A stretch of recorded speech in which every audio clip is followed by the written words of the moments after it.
அதில் சம்மந்தப்பட்ட குற்றவாளிகளில் திருவேங்கடம் என்கிற ஒருவரை சுட்டுக் கொல்றாங்க என்கவுண்டரில். பிடித்த பிறகு அவர்களாக தான் போய் சரணடைகிறாங்க. அப்புறம் அவங்க வந்து விசாரணையில் தப்பி ஓட முயற்சித்தார்கள் அப்படின்னு சொல்லிட்டு கொண்டு போய் ஊருக்கு வெளியில் ஒரு இடத்துல வச்சு சுட்டுக் கொல்றாங்க. அங்கே வந்து துப்பாக்கி அவர் பதுக்கி வச்சுருந்ததாகவும், எவ்வளோ பெரிய தலைவரை இங்கேருந்து போட்டு தள்ளிட்டு துணிச்சலாக இங்கேருந்து கிளம்பி போயிட்டு அன்றைக்கி இரவே வந்து காவல் நிலையத்தில் வந்து தஞ்சம் அடைகிறாங்க, சரணடைகிறாங்க.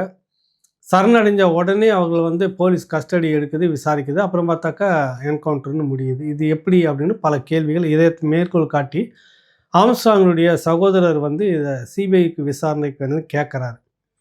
இங்கே தான் ஒரு முக்கியமான விஷயமா வருது. சிபிஐ விசாரணை வந்து அதை பார்க்குறப்ப இதில் நிறைய குறைபாடுகள் இருக்குது, இந்த அரசு ஃபைல் பண்ண விதத்துலேயும் நடந்துக்கிட்ட முறையிலையும்.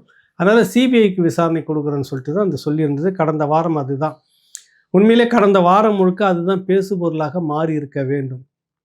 அதற்குள்ளாக 27ஆம் தேதி குறுக்கால வந்தது. அந்த 27ஆம் தேதியில் கரூரில் நடிகர் விஜய் பிரச்சாரம் அந்த கூட்டத்துக்காக போகும்போது 41 பேர் அப்பாவி மக்கள் வந்து பலியாகிற அந்த சம்பவம் அதை ஒட்டி இவ்வளவோ ஏதோ இந்த விஷயத்திலே இருக்குது. அப்போ ஆம்ஸ்ட்ராங் கொலை வழக்கு அது சிபிஐக்கு மாற்றப்பட்டது, என்ன நடந்தது, என்ன நடந்துகிட்டு இருக்குன்னு எல்லாருமே அங்கே தெரியல கவனம் யாருக்குமே.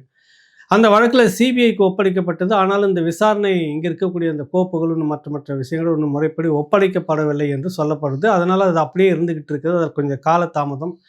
அதை ஒட்டி ஒருவேளை உடனடியாக இது வந்து ஒப்படைக்கப்பட்டு உடனடியாக அவர்கள் வந்து டேக் ஓவர் பண்ணி இது விசாரிக்க தொடங்கியிருந்தால் முதல்ல A1 அக்யூஸ்ட்னு சொல்லக்கூடிய நாகேந்திரனை கஸ்டடி எடுத்து தான் விசாரிச்சிருப்பாங்க.